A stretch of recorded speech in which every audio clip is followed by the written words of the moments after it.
Hoy lo que íbamos a ver es la parte de lo que sería eh, los intentos fallidos de reforma. ¿Sí? La reforma de Lutero, nosotros tomamos a Lutero como un referente, ¿no? Pero Lutero es el primero que pudo, no el primero que se le ocurrió que las cosas estaban mal, ¿no? Eh, es el primero que lo vio y pudo hacer el cambio, ¿sí? No el primero que vio y que intentó. Entonces hoy lo que vamos a ver es los que vieron el error gravísimo que estaba cometiendo la iglesia en esa época eh, y buscaron un cambio, ¿sí? Dijeron, no, esto así no va, tenemos que lograr de alguna manera un cambio. Es el capítulo 5. Tensión interna, ¿sí? Porque es la tensión que se fue generando a lo largo de los años dentro de la iglesia, este, decimos la iglesia católica, pero hoy decimos iglesia católica para distinguir o diferenciar de la iglesia evangélica, ¿sí? Eh, técnicamente era la iglesia de Cristo de Occidente. Bueno, como vieron que cada capítulo lo arranco con la frase de algún historiador. Arranqué con este José Luis Romero, que es un historiador argentino que tiene mucho escrito sobre la Edad Media, digamos, su especialidad era la Edad Media, por eso lo cito bastante en esta parte, pero también tiene varios de historia argentina. Digamos, yo lo conocí, no sabía que era especialista en historia media, lo conocí leyendo historia argentina. Y dice así, aparecieron numerosas herejías cuyo signo era el retorno a la verdad simple y pura del Evangelio. O sea, lo dice con sarcasmo, que es decir, las herejías de esta época consistían en pretender volver al Evangelio simple. Eh, a eso es lo que se consideraba, se le llamaba herejía.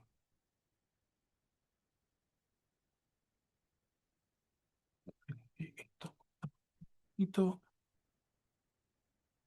vamos. Bien, este capítulo reúne varios intentos, es lo que dije recién, ¿no? Intentos de reforma que nacieron dentro de la cristiandad medieval como reacción de conciencia frente a la iglesia cada vez más asociada al dinero, al privilegio y al poder. Bueno, el primero que vamos a hablar es Pedro Baldo. Esto es una estatua de Pedro Baldo. Em, Esto creo que cito a la Tourette, abajo de todo pongo a quién estoy citando. Pedro Baldo, era historia de Pedro Baldo. Rico comerciante de Lyon, impresionado por la brevedad y la inseguridad de la vida, acudió a un teólogo para preguntarle acerca del camino al cielo. La respuesta le fue dada mediante mandamiento de Jesús que Jesús le dio al famoso joven rico. Si quieres ser perfecto, anda, vende lo que tienes y dalo a los pobres. Es la famosa frase que nos incomoda un poco. Pedro Baldo procedió resueltamente en 1176 a cumplir tal mandamiento, pagando a sus acreedores y formulando una disposición en bien de su esposa e hijos, repartió el resto de sus bienes entre los pobres y se puso a pedir su diario pan, o sea, se puso de mendigo.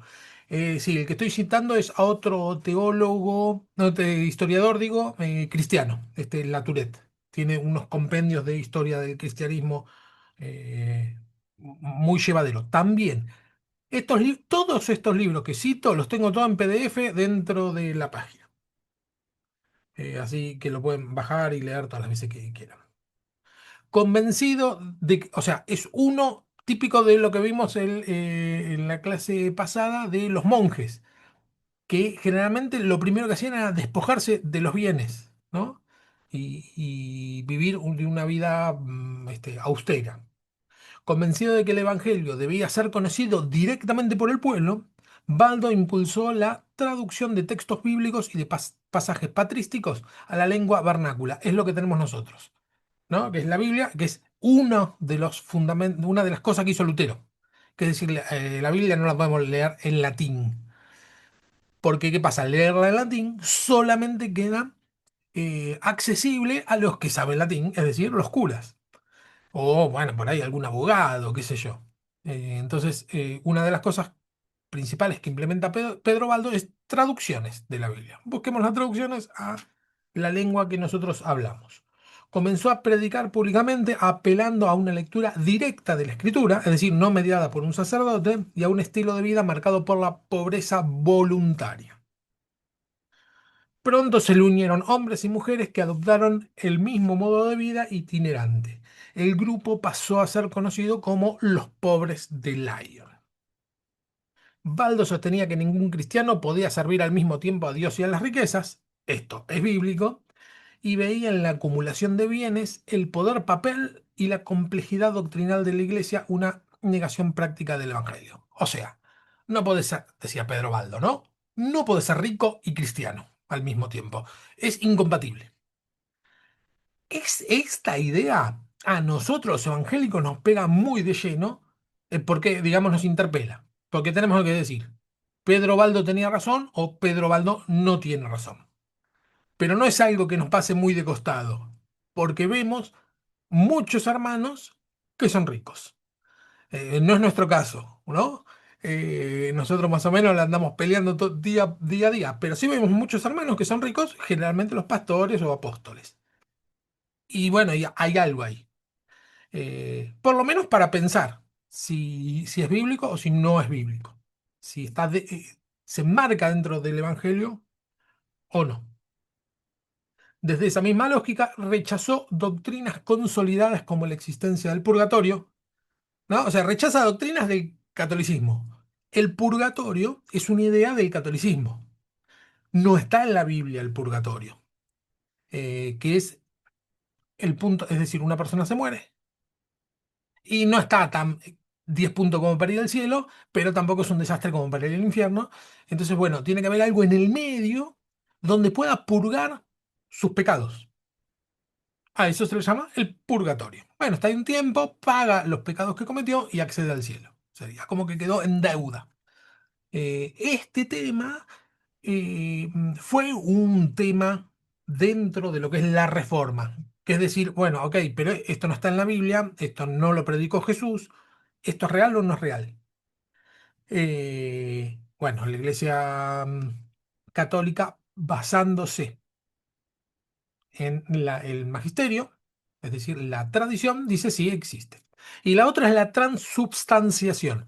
¿Vieron? No sé si vieron que dentro de las iglesias evangélicas a donde vayamos, cuando compartimos el pan, ¿no? La Santa Cena o como le digamos, generalmente el predicador dice, el pan es pan, ¿sí? Vamos a participar del pan.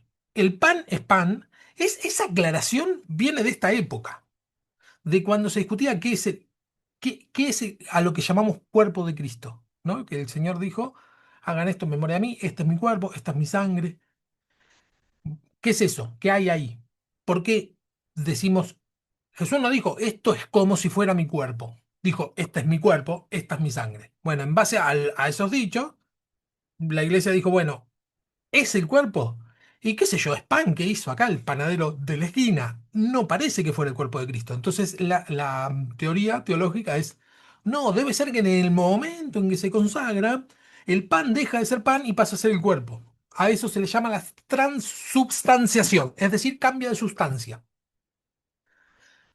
Bueno, como no hay fundamento bíblico, lo rechazan de plano. Nosotros los evangélicos lo rechazamos de plano. Y por eso se aclara. El pan es pan, vamos a compartirlo recordando, porque es un mandato que el Señor nos dio, recordando su muerte, y resurrección. Bueno, sin fundamento bíblico, identifica a la Iglesia Católica como la gran ramera del Apocalipsis. Cuando Juan, el apóstol Juan, habla de la gran ramera, hay muchísimas explicaciones. Dentro de las explicaciones, el preterista, el enfoque preterista es el que dice cuál era la situación de Juan en el momento que escribió. Y entonces, si lo vemos de ese enfoque, lo más probable es que la gran ramera no sea la Iglesia Católica, porque no existía la Iglesia Católica, sea el Imperio Romano, ¿no? La gran ramera. Lo mismo que Babilonia. Babilonia ya no existía. Pero bueno, se le dio muchas explicaciones con otro enfoque, ¿no? Que es el enfoque futurista. Y bueno, Pedro Baldo decía que la gran ramera era la Iglesia Católica. O sea, iba con los tapones de punta porque iba directamente a decir eh, contra el poder papal, lisa y llanamente. Bueno, en 1179, Baldo acudió al Tercer Concilio de Letrán, donde presentó su proyecto de vida evangélica y predicación itinerante. ¿No? En lo que quería, bien sencillo, es algo que nosotros tenemos la libertad de hacerlo cuando querramos. Que decir, lo que queremos es ir de aldea en aldea y predicar el Evangelio. Más bíblico que eso no existe.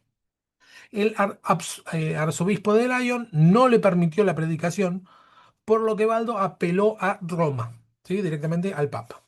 El encargado de examinar la ortodoxia de Baldo, el teólogo Mapp, describe esta conversación que tuvo Mapp con Baldo y sus seguidores. Y acá está la conversación que tuvieron. Dice Mapp, el enviado del Papa, el que no quería que predique. Dice, primero les propuse cuestiones sencillísimas que nadie tiene derecho a ignorar, sabiendo que el asno que come carne no come lechuga. Vaya a saber lo que quiere decir eso. ¿Creéis vosotros en Dios Padre? Creemos, le respondieron los valdenses. En el Hijo, creemos. En el Espíritu Santo, creemos. En la Madre de Cristo, creemos. Y ahí todos empezaron a gritar, ¡ah, guau, tan loco! ¿Qué sé yo? Dice así el relato. Aquí todos gritaron burlándose y los valdenses se retiraron confusos y con razón. Es decir, no entendían cuál es el escándalo. ¿Creen en la Madre de Cristo? María, sí, creemos. El escándalo consistía en lo siguiente, que la Iglesia Católica había establecido que María era la Madre de Dios. Debía nombrarse como la Madre de Dios, no como la Madre de Cristo. Entonces, por medio de esta triquiñuela que le hicieron pisar el palito, haciéndoles decir que María era la Madre de Cristo. Que, por un lado, es una diferencia con el catolicismo que tenemos nosotros, que nosotros decimos, bueno, María es la Madre de Jesús, no es la Madre de Dios.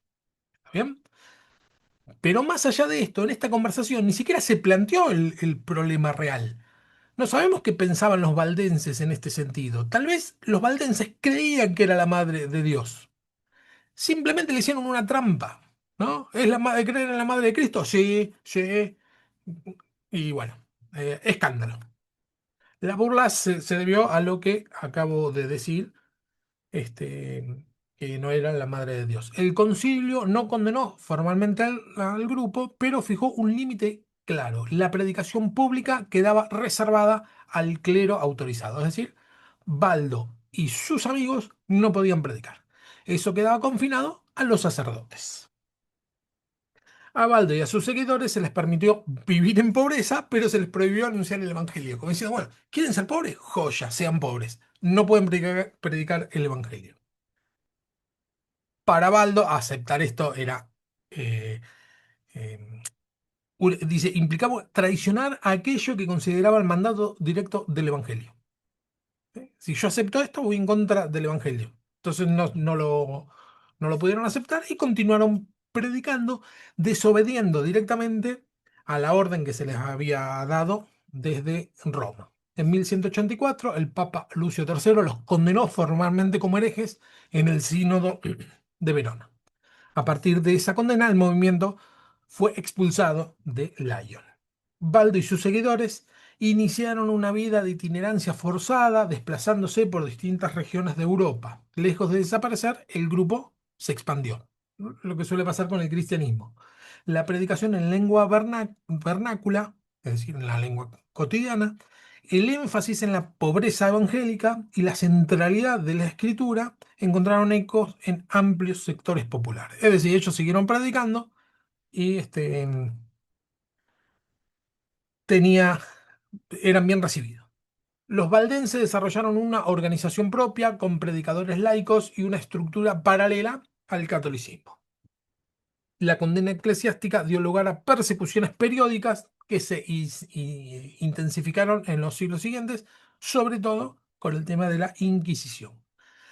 A diferencia del movimiento monástico, su experiencia no pudo ser encuadrada dentro del orden reconocido. Es decir, no pudieron em, eh, hacerlo santo, ¿no? San Baldo.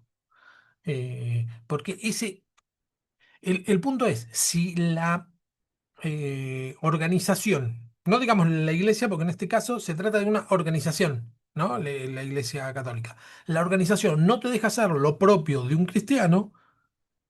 Puede que te endulce diciendo, bueno, bueno, podés hacer algunas cositas, pero otras cositas no, pero vas a tener un lugar principal, que era lo que hacía, ¿no? La Iglesia Católica. Y bueno, por tener un lugarcito, o un lugar, un espacio, muchos negociaban y decían, bueno, si acepto esto, más adelante podré conseguir lo siguiente. Pero lo que terminaba pasando es que fagocita al movimiento la Iglesia, se lo morfa. Bueno, bueno, y no existían en esa época, no existieron, no hubieron condiciones políticas como las que sí hubieron con Lutero. La situación de Lutero no es que su predicación fue una cosa muy distinta. La diferencia central fue la situación política, ¿sí? Tuvo un apoyo que esta gente no tuvo. Baldo careció de protección secular, es decir, nadie lo bancaba. En el siglo XVI los valdenses dejaron de ser una disidencia aislada para integrarse al mundo protestante. Es decir, ellos siguieron, esto acá arranca en el siglo XII, y continúan hasta el siglo XVI, donde se integran en lo que sería el protestantismo clásico, ¿no? Lutero, Matar de Calvino, Zwinglio. Asumieron formalmente una identidad reformada de matriz calvinista, Calvino, ¿no? Estos se agruparon con el lado de Calvino. Ese paso fue decisivo, supuso abandonar una espiritualidad definida casi exclusivamente por la práctica y la resistencia para incorporarse a una tradición doctrinal sistemática. Es decir, bueno, se amoldaron a lo que es el calvinismo. En ese sentido, los valdenses no solo fueron precursores de la reforma, sino herederos. ¿Sí? Eso es interesante, pues fueron los precursores, pero después se adaptaron y pasaron a ser los descendientes de aquella gran reforma.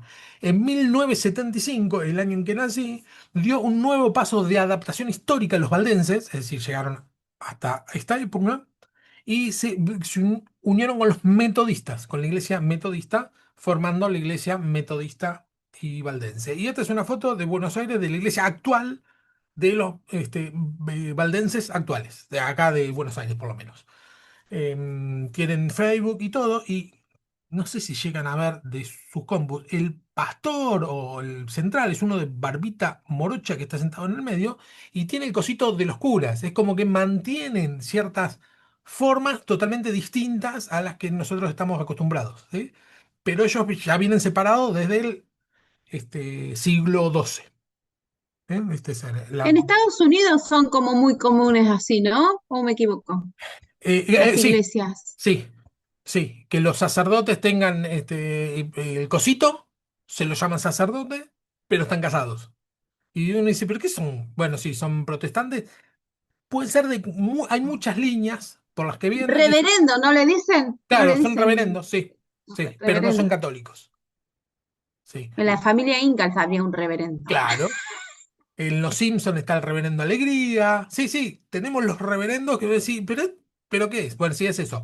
En Estados Unidos la mayoría son de la iglesia anglicana. Ellos tienen su papa, la iglesia anglicana, que hace un mes fue por primera vez nombrada una papisa, una mujer, porque las mujeres pueden acceder al, ¿cómo se dice? Al obispado. Y por primera vez en la historia, pero esto es de la iglesia anglicana. Bueno, esta es Iglesia Evangélica Valdense del Río de la Plata.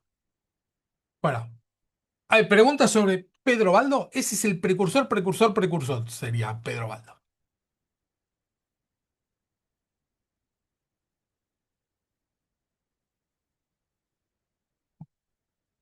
Pasamos a Wycliffe.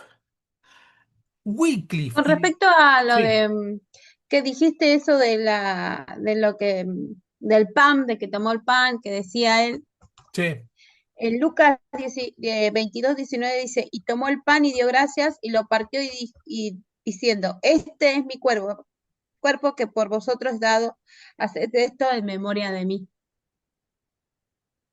sí. Por eso la iglesia tomó como esto es, por lo tanto, es el cuerpo de Dice, Cristo. Hay una claro, transubstanciación.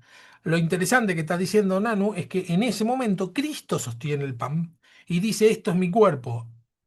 ¿Y que se desapareció Cristo y se hizo pan? ¿Qué pasó en ese momento? Y no, claramente es una claro. metáfora. Pero no, no se comparte de que hagan esto en memoria de mí, ¿no lo dice Jesús o yo me Sí, sí, equivoco? sí. No, no, Sí, lo dice dice. eso, esto, haced esto en memoria de mí. Claro, Claro. Y con la copa dice, Él está indicando que eso se haga cada vez que se haga, se recuerde lo que hizo por nosotros.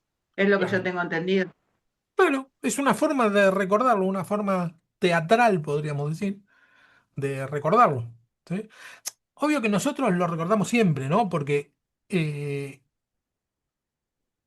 no es que nos olvidamos. En la predicación, leemos la Biblia, hablamos con alguien, no sé, vemos el cielo, los árboles, lo que sea. Los cristianos todo el tiempo estamos pensando, wow, esto lo hizo Cristo.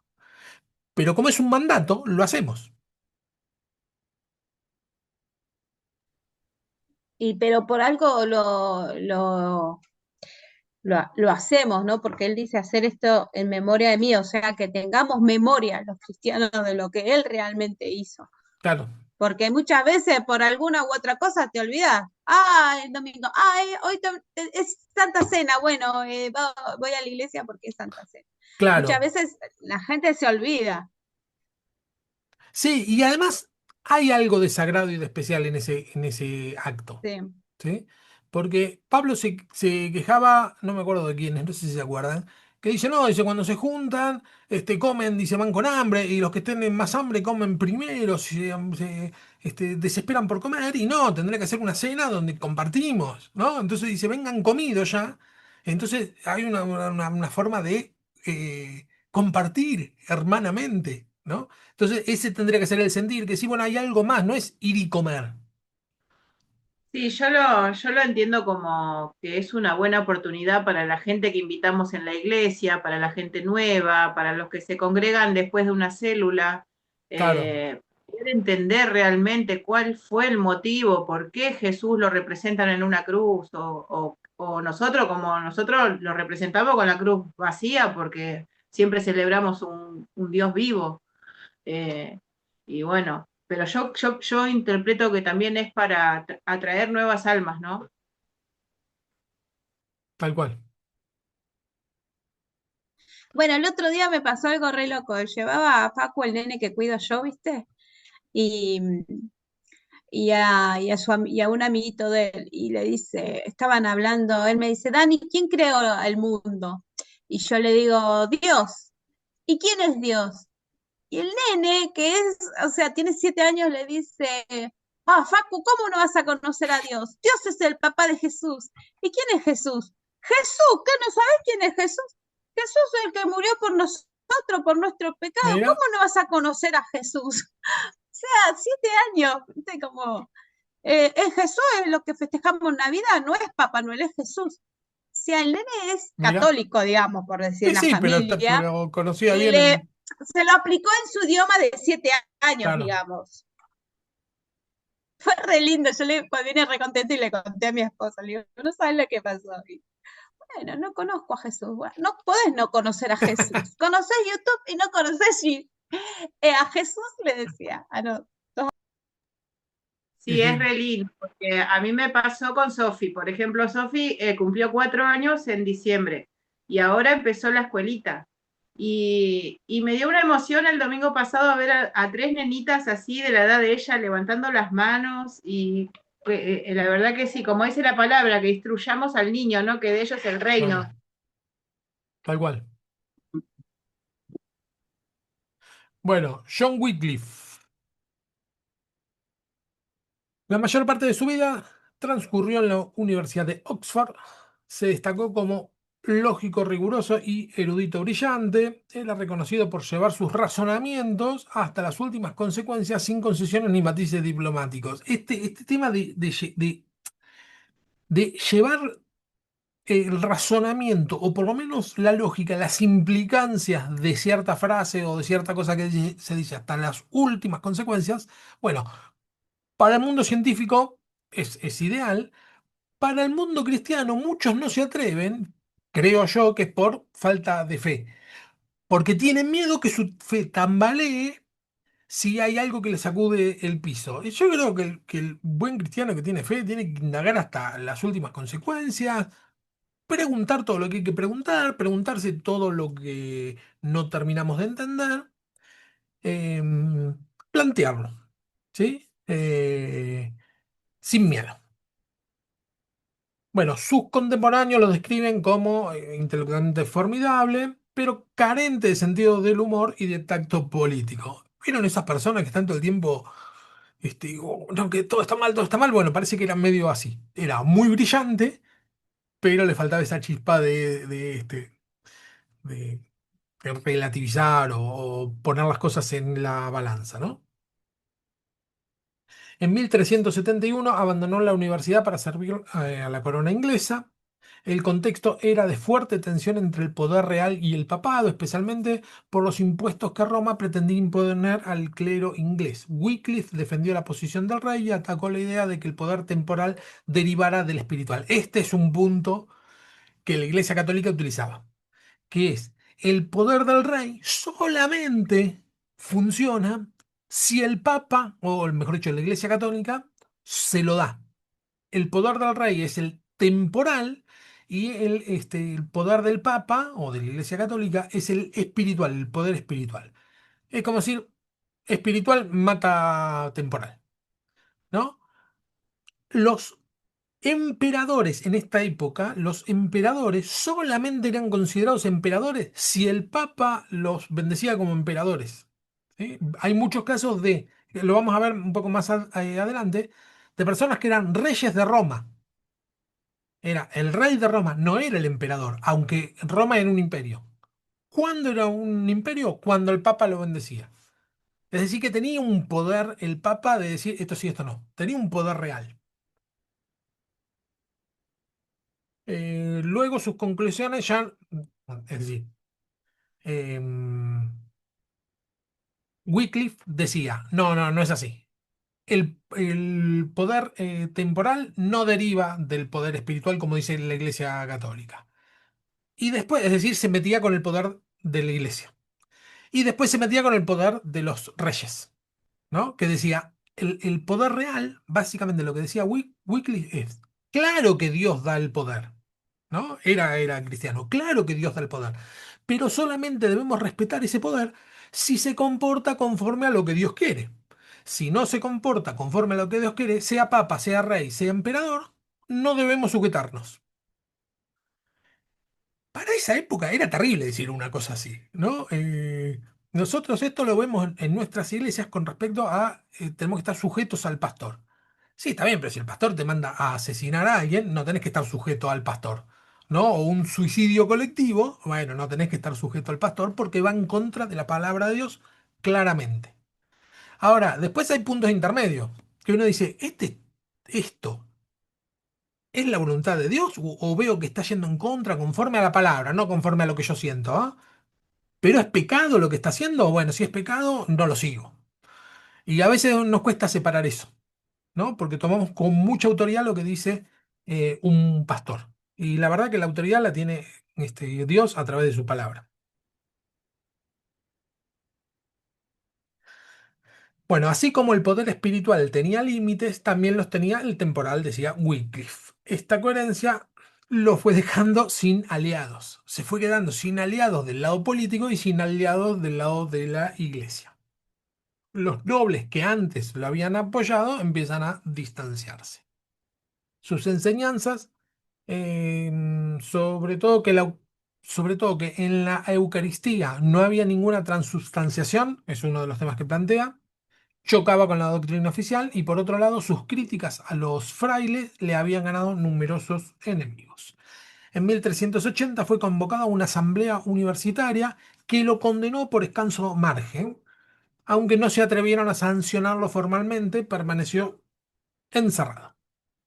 En 1382 sufrió una embolia, pero continuó escribiendo hasta su muerte en 1384, es decir, ahí nomás. Como murió en comunión con la iglesia, fue enterrado en suelo consagrado. ¿Sí? Es decir, lo, no dejaban, lo encerraron, no dejaban que diga las cosas que decía, pero no fue excomulgado. Pero años más tarde lo condenaron post-mortem, es decir, después que se murió, hicieron en el concilio de Constanza, dicen, no, este tipo era un hereje. Entonces, ¿qué hacen? Van, desentierran el cuerpo, queman los huesos que quedan y lo arrojan al río Swift.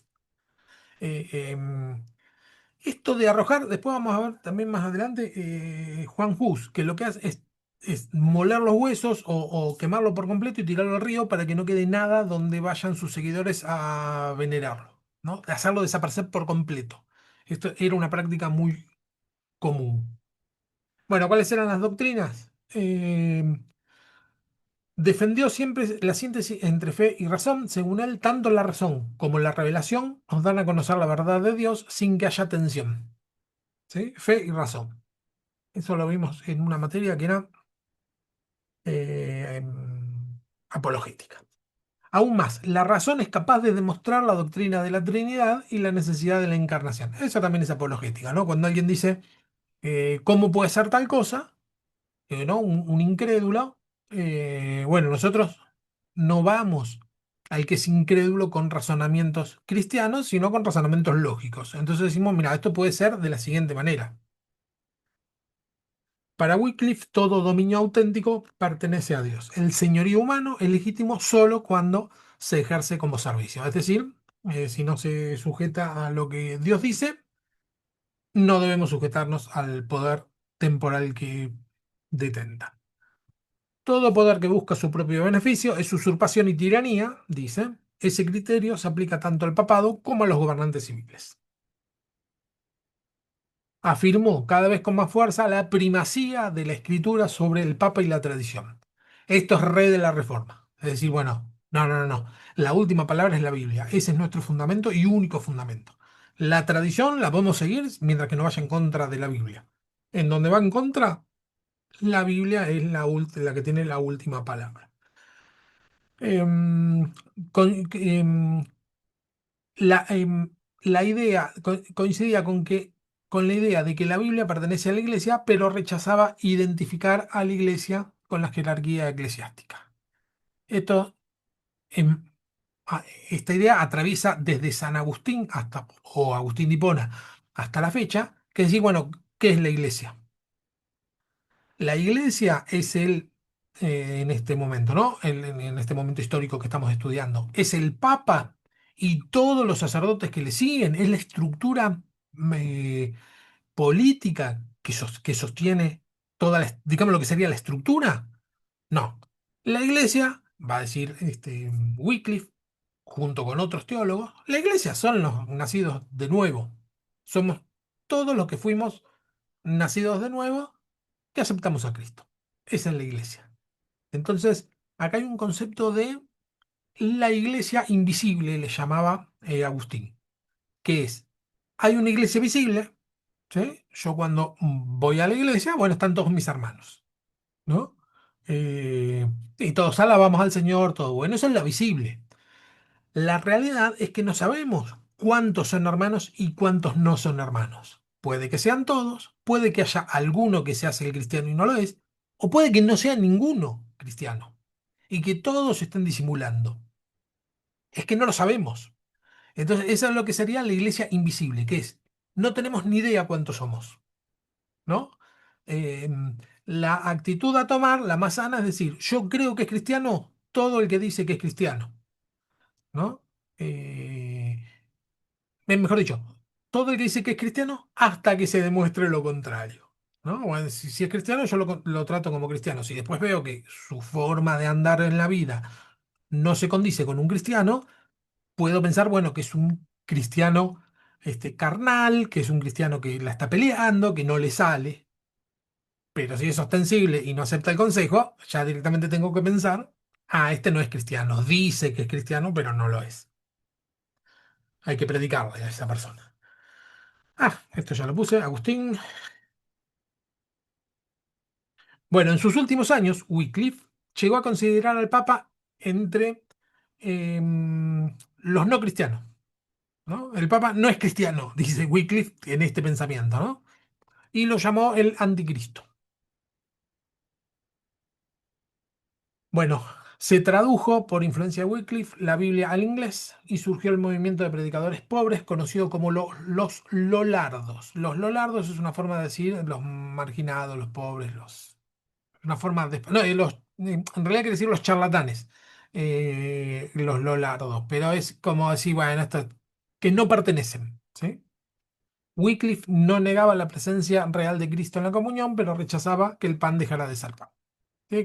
Wycliffe decía algo más o menos como lo que venimos diciendo. Bueno, hay algo especial, pero el pan es pan. Comparaba la unión sacramental con la encarnación. Así como la divinidad no disminuyó la humanidad de Cristo, la presencia del cuerpo de Cristo no elimina la sustancia de pan. No hay transubstanciación. Es decir, nosotros entendemos que en esto está Cristo. El símbolo es bien simple de la cena. Es un solo pan. Lo que pasa es que a veces son iglesias enormes y no alcanza con un solo pan. Pero la idea es un solo pan que es Cristo y cada uno toma algo de Cristo. Y en esto nos une a todos, ¿no? Ese sería el símbolo. Los lollardos rechazaron la distinción entre clero y laicos. Esto también es algo muy de la Reforma, que es decir, todos somos sacerdotes. Sí, bueno, hay pastores que nos guían, que nos ayudan, ¿sí? Pero no existe laicos y clero. Todos somos clero, sería. Condenaban las imágenes, las peregrinaciones y las oraciones por los muertos. Muy parecido al evangelio a los evangélicos de hoy, porque decían que era superstición, ¿sí? Tanto las imágenes como las peregrinaciones, como pedir por los muertos. Quiero Denunciaban preguntar a... algo, Fer. Sí, Ellos hablaban de pan, ¿no? Pero ¿por qué ahora es hostia? O no sea, sé. ahora te dan la hostia, los católicos, digo, ¿no? Tiene que haber algo del idioma, pero significa el pan, ¿eh? La verdad que no lo sé y creo que no lo sé. Pero me parece, pero tiene que haber algo del idioma, que hostia, me la juego, que tiene que ver con la palabra pan. Un derivado del latín, algo por el estilo, ¿eh? Pero estoy casi seguro, o pan o cuerpo. O transubstanciación, no sé qué. Pero algo de eso debe significar. Pero ellos, ¿por qué? Porque el catolicismo considera que es pan. Que la hostia, antes de ser consagrada, es pan. Y después de ser consagrada, es cuerpo de Cristo. Por eso, en las iglesias católicas, después que se consagra, el único que lo puede consagrar es el cura, ¿no? Una monja no lo puede consagrar, un cristiano cualquiera no lo puede consagrar. Y después que lo consagra, las hostias consagradas no se pueden tirar, porque es Cristo. Entonces la guardan ahí en un cosito que tienen medio especial, hostia consagrada. ¿Sí? Es otra sustancia. Pero la verdad que no sé, estoy suponiendo. Bueno, te lo averiguo. Bueno, denunciaban además, los lolardos, denunciaban el celibato de los monjas y curas, dice, porque dicha prohibición llevaba a aberraciones sexuales, abortos e infanticidios. Lo que decían es, el celibato, es decir, que los curas no puedan tener mujer, y las monjas no pueden tener marido, a lo que lleva son a aberraciones sexuales, es decir, abusos de los curas hacia tanto varones como mujeres, pero en el caso de mujeres quedan embarazadas, entonces los mandan a abortar para no delatar al cura. Y si nace, asesinaban a los niños para que el cura quede intachable su imagen célibe. ¿Sí? Entonces lo que denunciaban los lollardos es, saquen el celibato, no tiene sentido. Termina trayendo más penurias que virtudes.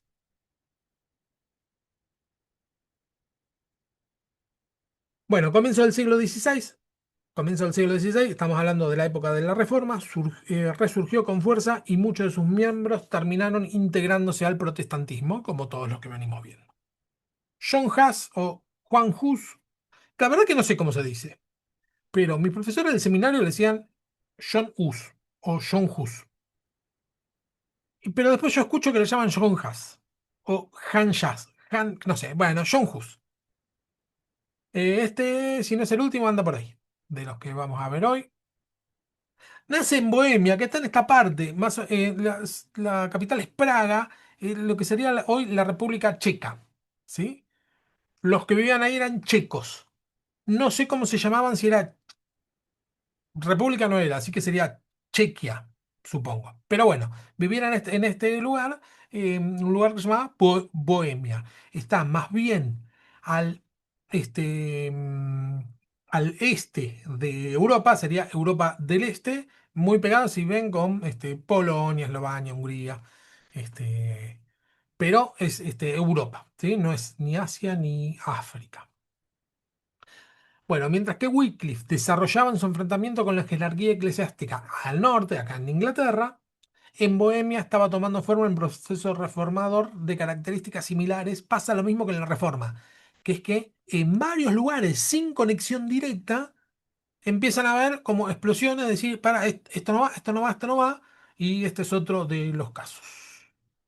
John Hus. En 1346, Carlos IV hereda el trono bohemio, es decir, rey de Bohemia, y consolida la integración política y cultural que marcaría el rumbo posterior del país, ¿sí?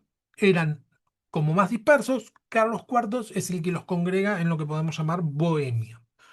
Como buena parte de Europa, la iglesia bohemia arrastraba graves problemas estructurales, simonía, que es te compro la capillita, el lujo episcopal, mucho oro, etcétera, la corrupción moral, igual que en el resto de las iglesias, no eran excepciones, prácticas extendidas. Una proporción considerable del territorio estaba en manos eclesiásticas, mientras que la corona controlaba una fracción menor. Es decir, la iglesia tenía mucho más poder, más tierra que la corona. Carlos IV promovió activamente la predicación reformista. ¿Por qué arranco hablando de Carlos IV? Porque John Hus fue, digamos, la frutilla de la torta, pero ya de un rey anterior al que fue rey de John Hus, Carlos IV, ya promovía que se predicara un poco lo de Wycliffe, le gustaba esa distinción o esa crítica a la corrupción que había en la Iglesia Católica. El principal referente para ese periodo fue Conrado Waldhausen, a quien el rey eh, lo llevó al país, a Bohemia. En 1363, Wenceslao IV, que era el hijo de Carlos, ¿sí? Wenceslao hereda el hijo. Tenía dos hijos. Uno era Segismundo y el otro Wenceslao. Wenceslao hereda el reino de Bohemia. Muere Carlos IV, y cuando muere hereda también el trono alemán, puse. Y yo cuando hacía este resumen, digo, por ahí no quedó muy claro a qué me refería con el trono alemán. No es que era de Alemania, sino que estamos hablando de la época del Imperio Romano, el Sacro Imperio Romano Germánico. Es decir, el emperador de Roma era alemán, ¿sí? Habían tomado los alemanes el poder y era alemán. Por eso decir el trono alemán, es decir, el trono de la dinastía germánica dentro de Roma.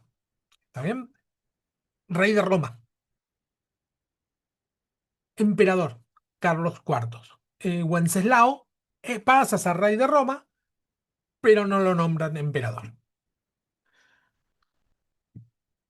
Bueno, en primer lugar, en primer momento, su gobierno, el de Wenceslao, logró sostener cierto equilibrio, pero con el tiempo comenzó a desatender los asuntos del imperio. ¿Sí? El tipo parece que le gustaba la vida licenciosa.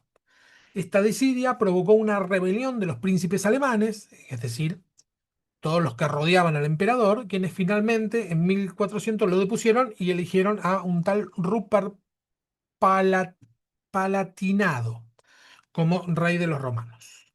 tras la muerte de este Rupert, que duró 10 años nada más, al que se lo dan es al hermano Segismundo, al hermano de Wenceslao. ¿Sí? Y ahí ya tenemos los dos hermanitos. Uno, que debería haber sido el emperador, pero lo dejan en Bohemia, y Segismundo, em, que lo nombran emperador. En Bohemia, además, el propio Wenceslao se había replegado a la vida política, dejando en manos de los favoritos y entregándose a una vida desordenada. ¿Está bien? Ese sería una especie de hiper resumen. Con esta parte del libro medio se me complicó porque había que entender todo este medio embrollo político para entender por qué después le va a Juan Hus como le va a Juan Hus. Cuando me pongo a escribir, escribí como, no sé, 30 páginas de esto y dije, no, esto lo tengo que resumir en dos o tres frases. A comienzos del siglo XV, el país se encontraba en una situación cercana al desgobierno. Estamos hablando de Bohemia. A este escenario se le suma un conflicto de carácter nacional. Y acá viene otro problema. El primer problema era Wenceslao y Segismundo, dos hermanos, un solo reino. El segundo era que entre los alemanes y los checos no se llevaban bien. Los alemanes se creían superior a los checos y los trataban como si fueran basura, ¿sí? Como si fueran menos, como si fueran medios disminuidos intelectualmente. El punto es que en la Universidad de Praga, es decir, en Bohemia, es decir, perdón, en Praga, es decir, centro, capital eh, de los checos, la mayoría eran alemanes, no eran checos. Aunque los alemanes constituían una minoría, perdón, los que eran menos eran los alemanes, pero eran los que tenían más poder y eran los que tomaban las decisiones. En medio de una iglesia corroída por abusos, de poder político debilitado y de un clima social atravesado por tensiones nacionales, en ese clima emerge la figura de Juan Hus. Proveía de Juan Hus de un entorno humilde, ingresa a la Universidad de Praga cuando tenía 17 años, desde entonces su vida queda casi ligada por completo a Bohemia, salvo en el periodo de exilio y posterior encarcelamiento en Constanza, que lo vamos a ver ahora. Praga fue el lugar donde tuvo la mayor actividad. En 1402 fue designado predicador de la capilla de Belén en Praga. Desde ese púlpito retomó y profundizó las demandas de la reforma, que estaba ya desde Carlos IV sugiriendo. Wenceslao seguía siendo rey de, de, de los checos, y su esposa Sofía lo tenían a John Hus como su confesor. ¿Sí? Era como el sacerdote favorito.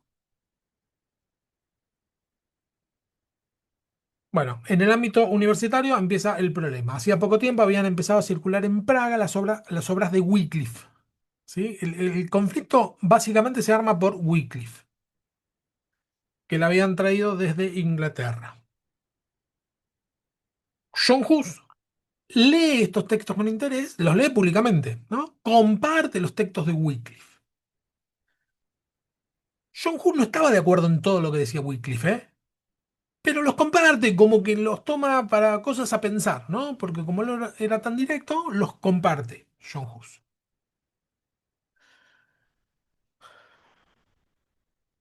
Ya lo dije.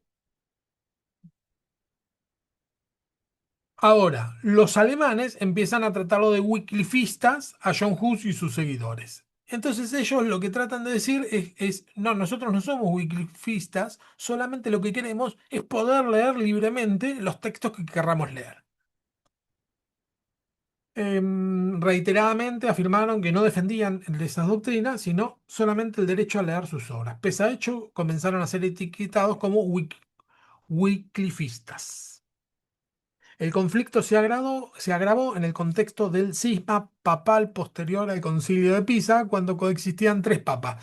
Esto también lo voy a sintetizar en pocas palabras. En esta época habían tres papas. Es así, había un papa en Roma, que era medio facho, medio tirano, entonces se reúnen unos cardenales y nombran un segundo papa. Dicen, no, vos no sos papa porque no te comportás conforme a lo que sería un papa. Entonces nombran otro papa y la sede de este otro papa la tiene en Aviñón. había un papa en Roma y otro papa en Aviñón. Y habían algunos que estaban de acuerdo con el papa de Roma y otros que decían, no, el verdadero papa es el de Aviñón, dos papas. Entonces, ¿qué hacen? Se juntan todos los cardenales para decir, no, bueno, vamos a nombrar un papa. Dejemos a estos dos, no los consideramos papas y nombramos a uno que, el que estemos todos de acuerdo. Entonces ahí se reúnen en Pisa y nombran al papa, el que se llamó después el papa Pisano, porque era el papa de Pisa. Y lo que pasó es que los otros papas no dejaron de ser papas. Entonces tenías el de Roma, el de Aviñón y el de Pisa. Tres papas. A esto se le llamó el cisma, el gran cisma, que se soluciona ahora en esta época. Existían tres papas. Wenceslao, acuérdense, rey de Bohemia, apoyaba al papa Pisano, mientras que el arzobispo de Praga, o sea, el rey era una cosa y el arzobispo de Praga, que era el lugar que estaba gobernando Wenceslao, apoyaba a los de Roma. Había ahí una disputa entre el rey y el arzobispo. Uno decía, el de Roma es el que vale, el otro decía, el de Pisa es el que vale. Para asegurar el apoyo universitario de su política, el rey modificó el sistema de votación, otorgando 3 votos a los checos y uno a los alemanes. En esta disputa dijeron, bueno, vamos a votar en la universidad quién es el papa verdadero, y en lo que hace el rey es decir, bueno, el voto de los bohemios vale triple. Los alemanes abandonan Praga y se va a Leipzig y crean ahí una universidad rival que sigue hasta la fecha, las dos universidades. El arzobispo de Praga, obligado a reconocer al Papa Pisano, que era lo que el rey quería, buscó vengarse solicitando a Alejandro V, el Papa Pisano, la prohibición de las obras de Wycliffe. El arzobispo dice, ok, dale, el Papa es este, un tal Alejandro, ok, el Papa Pisano.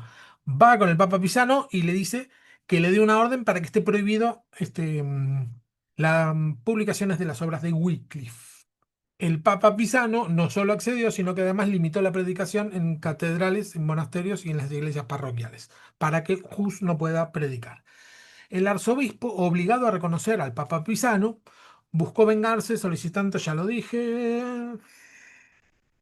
la capilla de Belén estaba excluida y la medida apuntaba directamente contra Hus. Ante esta orden, Hus se enfrentó a un problema decisivo. Optó por obedecer a su conciencia antes que el mandato papal y continuó predicando. Es decir, más o menos lo mismo que Wycliffe. Le dijeron no podés predicar y él dijo, bueno, sí, voy a seguir predicando. En 1410 fue citado a Roma para dar explicaciones. Acá termina más o menos la historia, ¿eh? Se niega a acudir. Como consecuencia, en el 1411, el cardenal Colonna lo excomulgó en nombre del Papa. A pesar de ello, Hus seguía predicando. Afirmo nada. Hus dice lo siguiente: un papa indigno que actúa contra el bien de la iglesia no debe ser obedecido. Muy parecido a Wycliffe, lo que decíamos recién. No importa si es el papa de Roma, el de Aviñón o el de Pisa. Si no se conforma o no actúa conforme a lo que dice la palabra, es un papa indigno y no tiene que ser obedecido. Rebeldía total. No es que negaba la legitimidad del papa Pisano, solo sostenía que la obediencia no debe ser absoluta. La situación se tensó más cuando Juan XXIII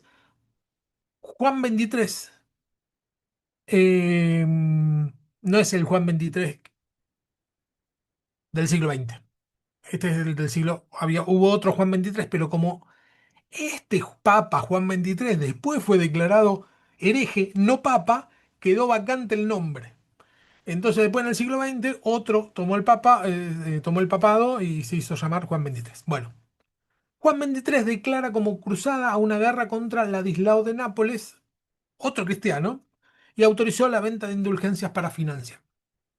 La venta de indulgencia la vamos a ver la semana que viene, que tiene que ver con Lutero, ¿no? Uno de los problemas centrales de Lutero no fue tanto la transubstanciación o lo que estamos viendo ahora, sino la venta de indulgencias, es decir, la venta del perdón de Dios, así como suena. Y se utilizaba mucho cuando hacía falta plata. Cuando la iglesia necesitaba plata, decía, bueno, empezaba a vender indulgencias. Eh, Como declaró una cruzada en contra de otra línea cristiana. Para las cruzadas necesitaban plata para las armas y para los soldados. Entonces dice, bueno, vendamos unas 200 indulgencias, ¿no? Entonces iban con un papelito que decía, usted queda indultado de todo pecado, ¿no? Esas eran las indulgencias, era un papelito que se le ponía el nombre a cambio de mucha guita. Entonces, bueno, autorizan, es una locura, pero bueno, así, autorizan la venta de indulgencia para recaudar fondos. Los predicadores de indulgencia llegan a Bohemia utilizando métodos agresivos de usted pague y el alma de su pariente va a ser salvo. Bueno, Hus rechaza esta práctica. Dice esto no tiene nada que ver con la Biblia, se para enfrente. Argumentó que una guerra entre cristianos no podía ser una cruzada y que el perdón solamente pertenece a Dios, por lo que no puede ser vendido. El rey Wenceslao, interesado en mantener buenas relaciones con el Papa, prohibió estas críticas a Hus, pero la reacción popular ya se había desatado con disturbios públicos en contra de la venta de indulgencias. Para evitar que Praga sufriera sanciones, Hus decidió abandonar la ciudad y se refugió en el sur de Bohemia. Desde ahí continuó su labor mediante escritos reformadores, etcétera. Siguió predicando. En este periodo recibió, acá sí que termina. Lo invitan a un concilio. En este clima le dicen, bueno, venía el concilio de Constanza. En el concilio de Constanza lo que iba a pasar era que lo que buscaban era arreglar todos los problemas que había. Arreglar el problema de los tres papas y arreglar todas estas controversias. ¿Sí? La idea es, dijeron, bueno, vamos a juntarnos en Constanza todos los cristianos y nos ponemos de acuerdo. O por lo menos eso, así es como se lo vendieron a Hus. Además, el emperador Segismundo, el hermano de Wenceslao, que estaba en Roma, que era emperador, le otorga un salvoconducto. ¿Qué es un salvoconducto? Es un papelito donde dice, a este señor no se le puede hacer ningún daño, yo soy el emperador. ¿Sí? Le da un salvoconducto para que vaya a Constanza. Le garantizaba la seguridad personal. Que vaya tranquilo, vos fumás, no pasa nada. Concilio de Constanza. El Concilio de Constanza se presentaba ante la cristiandad como la gran esperanza de renovación. Allí se esperaba resolver definitivamente el problema del cisma papal, determinar quién era el legítimo pontífice, es decir, el Papa, y adoptar medidas concretas contra males largamente denunciados como la simonía, el pluralismo, la corrupción. Este es el momento de renovación, vamos a ir todos mancomunados a solucionar este tipo de problemas. Esa era la idea. En ese contexto, la invitación de Juan Hus parecía una oportunidad histórica de reconciliación, es decir, una persona que en ese momento estaba siendo criticada porque denunciaba todas estas cosas, bueno, estaba genial para que se lo invite, para que él marque lo que según su punto de vista estaba mal y poder arreglar los problemas. Va al Concilio de Constancia. En el primer momento fue recibido con cortesía por Juan XXIII, pero pocos días después se le ordenó comparecer ante el consistorio papal. No, habían unos jueces que le iban a hacer unas preguntas. Hus acudió dejando en claro que había venido a exponer frente al concilio y no ante el tribunal. Allí se lo acusó formalmente de herejía, ¿no? En un tribunal tipo como si fuera la Santa Inquisición, una cosa por el estilo. Su respuesta fue directa, afirmó que prefería morir antes que ser hereje, ¿no? Se lo acusa de hereje. Y él dice, no, no, yo no soy hereje, prefiero morir antes de que ser hereje. Dice, pero si me demuestran que en algo fui hereje, díganme y me retracto. No, no es que estaba con ganas de pelear. Bueno, el proceso no avanza de inmediato, en ese momento comenzó a ser tratado desde ese momento como prisionero. Em, pero él tenía el salvoconducto del emperador, el papelito que decía, a este no se le toca. Bueno, Segismundo no había llegado todavía a Constanza, pero se enteró de lo que estaba sucediendo, reaccionó con indignación y prometió hacer respetar el salvoconducto. Sin embargo, con el correr de los días, comenzó a dilatar el asunto, se dio cuenta que proteger a un acusado de herejía podía comprometer su posición política. ¿Sí? Es decir, la gran Poncio Pilato. Dijo, tranquilo, tranquilo, con este papel no te va a pasar nada, y después lo dilató todo lo que pudo y después dijo, no, ya está, hagan lo que les parece. Hus protestó, se resultó inútil, incluso una certificación del gran inquisidor. Había un inquisidor, es decir, una persona que trabajaba de- para la Santa Inquisición, un inquisidor lo había agarrado en Bohemia, había hablado con él, habían tenido esas charlas medias tensas y lo había certificado que no era hereje. El inquisidor, o sea, él iba con una certificación de un inquisidor diciendo no soy hereje. Nah, bueno, dijeron, pero es un inquisidor de Bohemia. Que Bohemia era un lugar muy, muy despectivo, y acá estamos en Roma, así que no, no tiene validez. La mayoría italiana, alemana y francesa del concilio, los checos no eran más que bárbaros poco instruidos, incapaces de emitir juicios teológicos confiables. ¿Sí? Acá estamos la élite y vos tu papel vale nada. El 5 de junio de 1415, Hus fue llevado ante el concilio. Días antes, Juan XXIII había sido arrestado y depuesto, por eso ve que queda vacante el puesto de Juan XXIII. Lo que hacía pensar que el reformador, su situación podía mejorar. Es decir, el Papa Juan XXIII, que lo había condenado, es depuesto, ¿no? Le sacan su cargo. Por lo tanto, Hus dice, pues ya está, nadie me acusa. Bueno, ocurrió lo contrario. Hus compareció encadenado como si ya hubiera sido condenado. Se le acusó públicamente de herejía y de adquirir las doctrinas de Wycliffe. Durante los días siguientes, el juicio se prolongó sin avances reales. Una y otra vez se lo acusó de sostener doctrinas heréticas. Cuando se les señalaban afirmaciones concretas, Hus demostraba que su fe coincidía con las enseñanzas comunes de la Iglesia. Pedro Ali asumió el rol central del proceso y exigió a Hus que se retractara. El reformador respondió que nunca había sostenido la doctrina, etc. Retractate, no me puedo retractar si no es algo que yo dije. Y así. El conflicto se volvió irresoluble. El cardenal buscaba una retractación que afirmara la autoridad del concilio. Hus señalaba la contradicción de ser juzgado por una institución que había sido depuesto al mismo papa, que había depuesto al mismo papa que lo había acusado. El emperador terminó aceptando el argumento de que no era necesario mantener la palabra dada a quien carecía de fe y retiró el salvoconducto. Finalmente, el 6 de julio del 1415, fue conducido a la Catedral de Constanza. Tras un sermón contra la obstinación de los herejes, fue revestido como sacerdote y se le entregó el cáliz. Luego le fue arrebatado en señal de que se le despojaba del ministerio. Le cortaron el cabello para borrar la tonsura. La tonsura, ¿vieron que lo tienen pelado acá los monjes de esa época? Que tenían el... Bueno, ¿cómo hace para sacar un agujero? ¿Que le tenés que poner un peluquín? No, más fácil. Lo rapamos todo y ya no tiene más la tonsura. Marcaron su cabeza con una cruz, le colocaron una corona de papel decorada con figuras demoníacas y así fue entregado a las autoridades civiles y conducido al lugar de la ejecución. En el camino pasó junto a una hoguera que ardían sus libros. Una vez más se ofreció la posibilidad de retractarse, una vez más se negó. Antes de morir, oró por sus enemigos y encomendó su espíritu a Cristo. Murió cantando salmos. Lo ataron a John Huss, esto no lo puse, y lo prendieron fuego. ¿No? Lo ataron en una hoguera y lo prendieron fuego. Murió ahogado por el humo.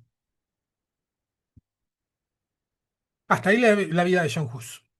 En 1999, ahora cuando estaba terminando el siglo XX, bajo el pontificado de Juan Pablo II, en el marco de un simposio internacional sobre Hus en el Vaticano, el Papa afirmó públicamente su profundo pesar por la cruel muerte infligida a Hus, Juan Pablo II, y reconoció que su ejecución fue fruto de un clima de intolerancia religiosa incompatible con el Evangelio. Se dieron cuenta que se equivocaron, se tomaron su tiempo, ¿no?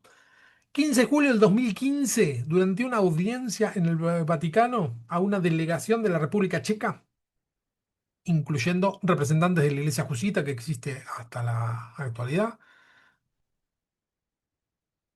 y de la Iglesia Evangélica de los Hermanos Checos, el Papa Francisco pronunció un discurso con motivo de una liturgia de reconciliación. Expresó que la muerte de Juan Hus hirió de gravedad a toda la Iglesia Católica y que se debería pedir perdón por ella.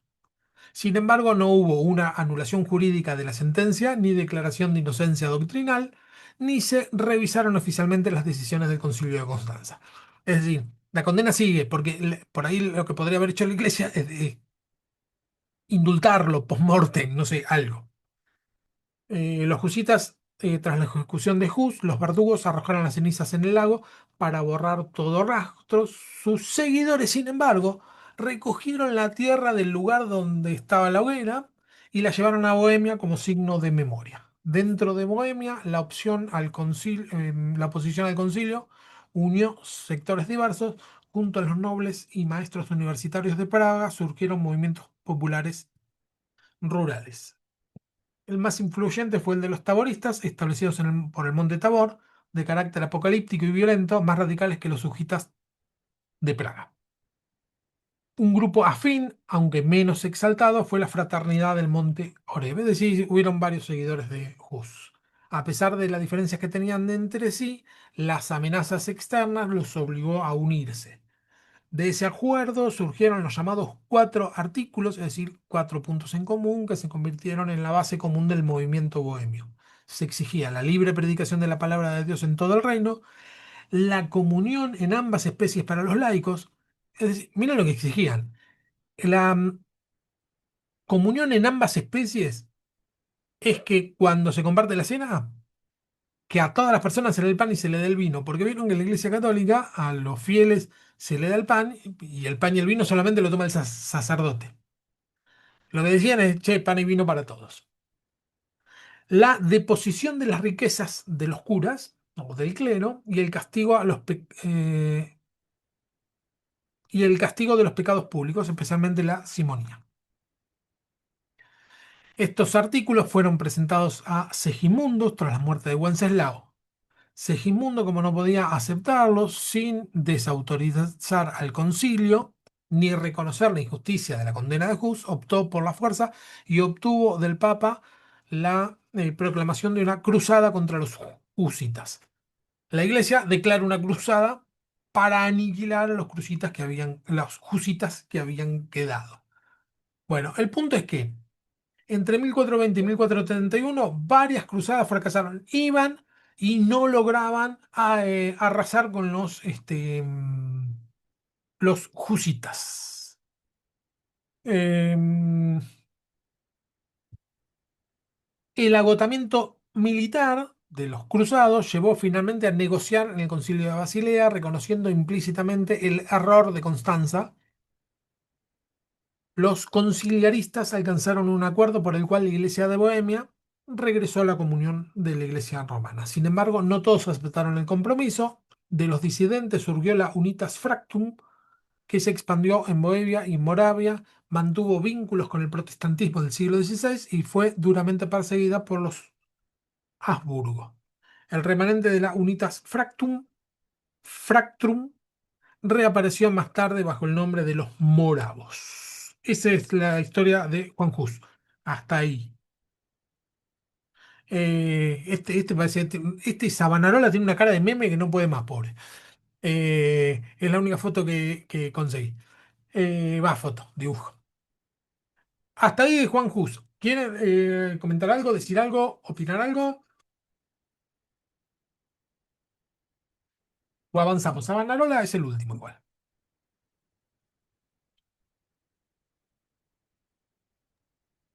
Las muertes que tenían, pobres, ¿no? Sí. Quemarlo, o sea, no matarás, no se lo aprendieron de los mandamientos. Sí, y además de eso, Cristo murió así. O sea, no entiendo cómo no lo ven. Bueno, no eran cristianos. Otra posibilidad no hay. Decían ser cristianos, pero no lo son.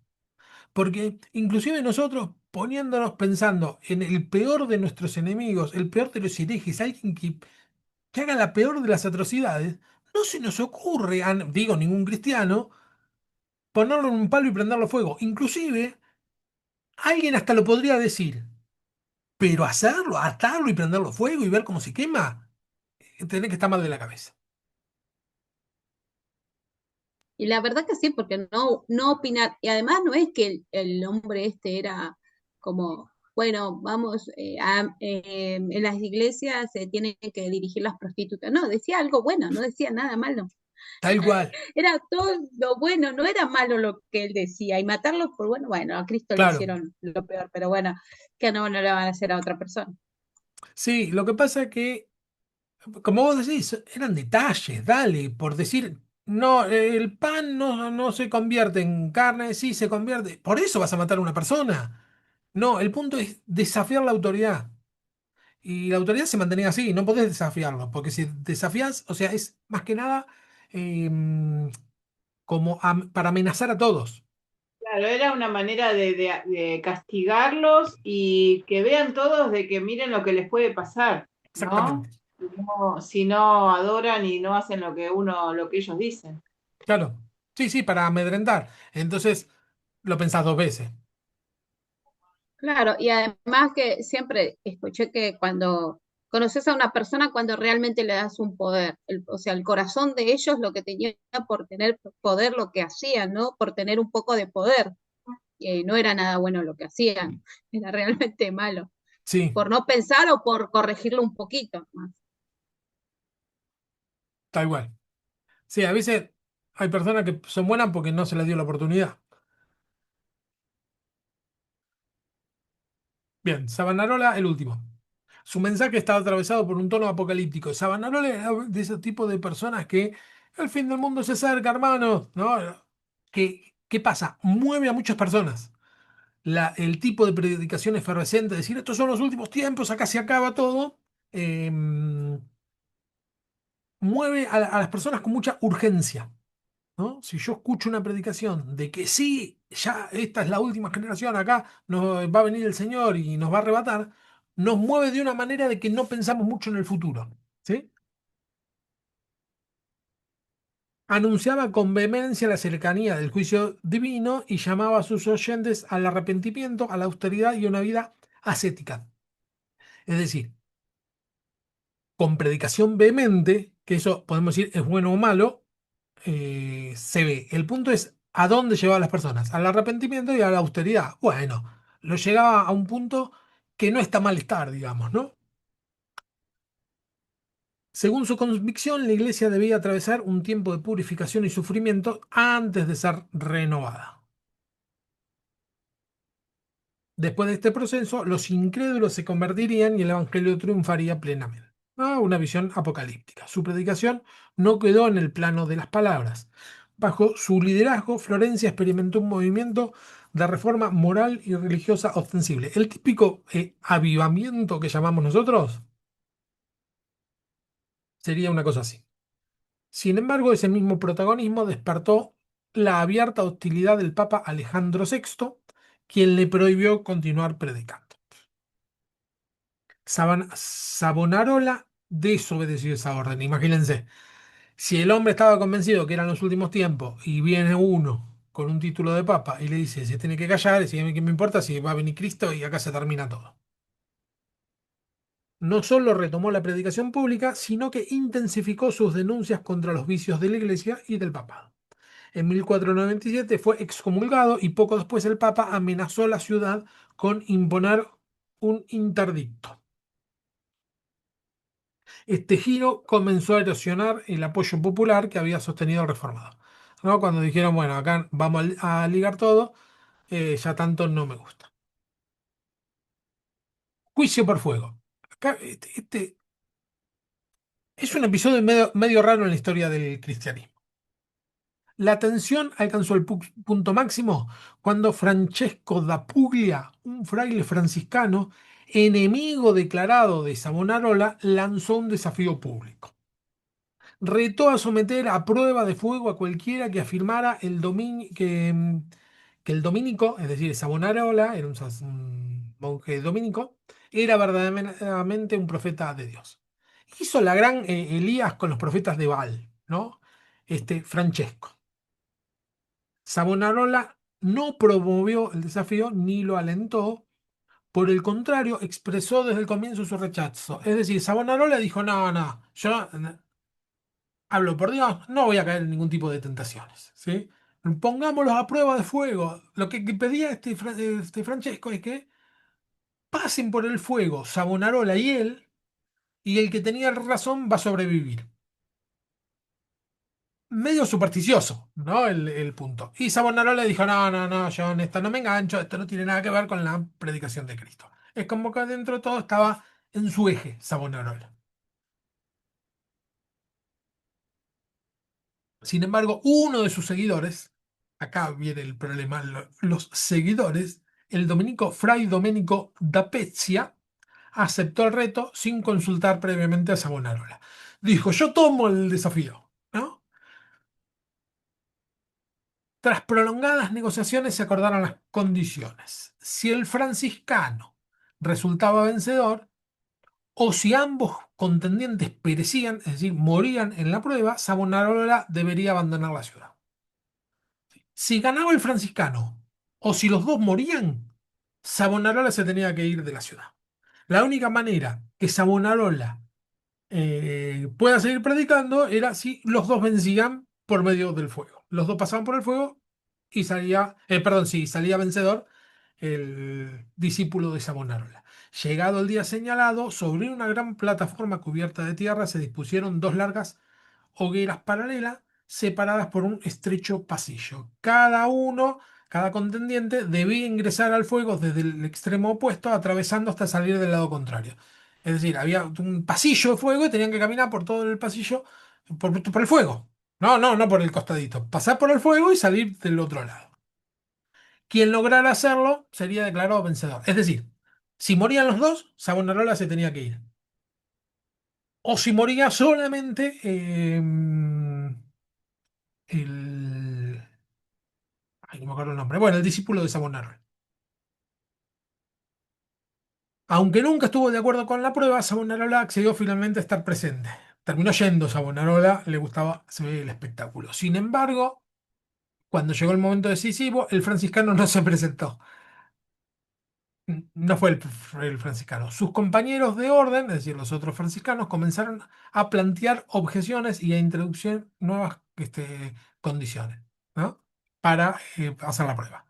Una tras otra fueron desestimadas, pero el retador seguía sin aparecer. Mientras tanto, el clima del tiempo fue cambiando. El cielo se cubrió y finalmente cayó una lluvia tan intensa que era imposible encender las hogueras. Y acá viene el punto. Algunos interpretaron que el aguacero era una intervención divina, recordando que Savonarola siempre había rechazado la prueba. Pero para la mayoría de los presentes, que habían acudido esperando un prodigio visible, el desenlace resultó decepcionante. Esa misma noche comenzó a difundirse la versión del que, al no haberse realizado la prueba, Savonarola había perdido. La única manera que tenía de ganar era que pase por el fuego y que eh, sigan vivos. Y como no pasó, perdió, decía, ¿no? El desorden creció y la multitud se dirigió finalmente al convento de San Marcos exigiendo la entrega de Savonarola. Mientras él permanecía en oración, algunos de sus seguidores intentaron defenderlo por la fuerza, pero el propio fraile decidió entregarse. Ese cambio de ánimo resultó decisivo. Privado del respaldo de la ciudad, Savonarola quedó expuesto a las acciones de sus adversarios. Poco después fue arrestado, sometido a interrogatorios bajo tortura y condenado. En 1498 fue ahorcado y el cuerpo quemado por predicar. Y ni siquiera se enganchó en esta pavada. Pero es como buscarle, buscar algo con que condenarlo. 1498, unos 6 años después que Colón llegó a América. Ahí está. Ah, pero espectacular. Yo le metí pata porque llegué tarde y encima era medio lío. Este, hasta acá, digamos, sería. Hola, Gustavo. ¿Hacía mucho que estabas? Acabo de ver que corté el. Sí, sí, sí, te voy a escuchar. Gloria a Sí, Dios. claro. Bendiciones a todos. Bendiciones. Bendiciones. Sí, hace rato lo vi conectado, Oscar. Ah, yo no te Doy tenía. fe. Tenía chiquito arriba el. Puse tres nada más. Tres o cuatro, a ver. Cuatro. Cuatro intentos de reforma, pero hubieron muchísimos. Que de hecho también me pasó que tuve que recortar. porque hay muchos más reformadores. Encima hay muchos más reformadores de los que conocemos, pero a esto hay que agregar que el ambiente, el clima era así. Por lo tanto, podemos inferir que hubieron muchos que ni siquiera los conocimos ni se tuvo registro. Porque imagínense que Lutero apenas dice las indulgencias no pueden venderse, lo liquidan en ese mismo momento y es uno más que muere en esa época, ¿no? Pasa desapercibido. O sea, hubieron muchísimos que fueron muertos inmediatamente y ni los conocemos. Pero lo que sí vemos es que la constante es que había un rechazo permanente y sostenido de la corrupción de la iglesia. No es que se lo suele llamar a el periodo de 1000 años el oscurantismo o algo por el estilo, como que fue un momento de mucha oscuridad espiritual. Sin embargo, vemos que estos brotes están permanentes todo el tiempo de personas que quieren vivir conforme al Evangelio, aún en los peores momentos y aun cuando no se vea en la superficie. No, en la superficie decimos, bueno, a la Iglesia Católica mandaba y era el que tenía el poder y nadie era capaz de levantar la cabeza. Y la verdad que no era así. Había muchísimas personas que tenían conciencia y sí levantaban la cabeza y sí decían lo que tenían que decir y ponían el cuerpo y ponían su vida por esto. La semana que viene vamos a ver que hay, por el tema del clima político, se da una cantidad de circunstancias por la cual Lutero puede hacerlo. Y Lutero es la punta de lanza. Lutero, al poder hacerlo, es como que un montón de movimientos que son paralelos empiezan a tener la posibilidad de hacerlo. Eh, no es que Lutero se mandó unas cuantas macanas, no es que es el super santo, pero sí vemos que es el primero que pudo de todos estos intentos fallidos.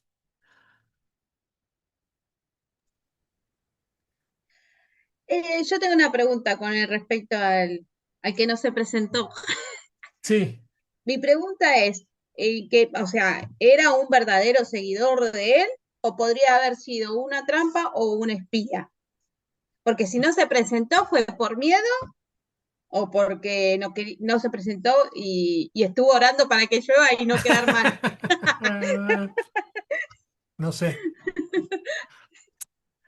El tema es que nosotros en nuestra realidad estamos en lo que se llama la posverdad, que es decir, bueno, de cada cosa decimos, bueno, pero realmente ¿qué pasó por atrás? Eso lo vemos nosotros. Los historiadores, los que relataban este tipo de acontecimientos, son más tajantes. Este es de este lado, este es del otro lado, y este es así, o sea, es decir, si era franciscano que desafió a Savonarola, es que era franciscano y desafió a Savonarola.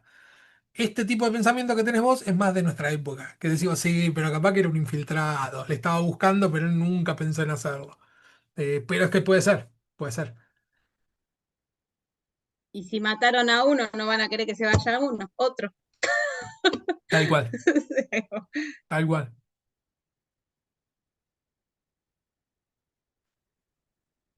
Bueno, algo más que quieran agregar, decir,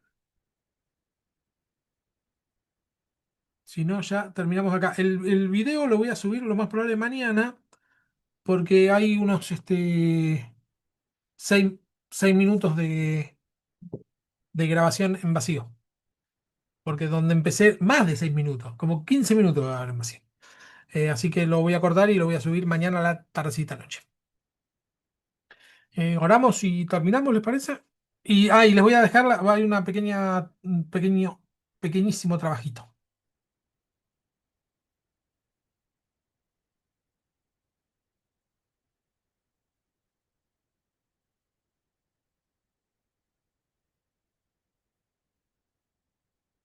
El que quiera orar,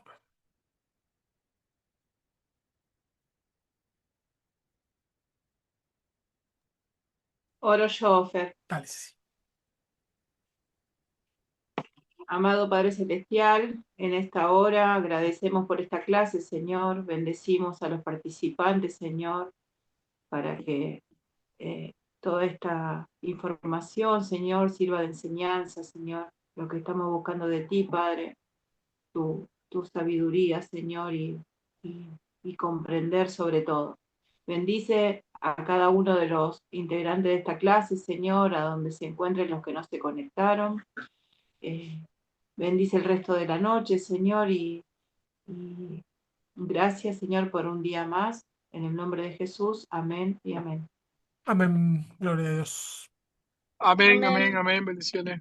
Amén. Hasta el martes. Hasta el martes. Chao, bendiciones. Bendiciones. Chau, Nanu.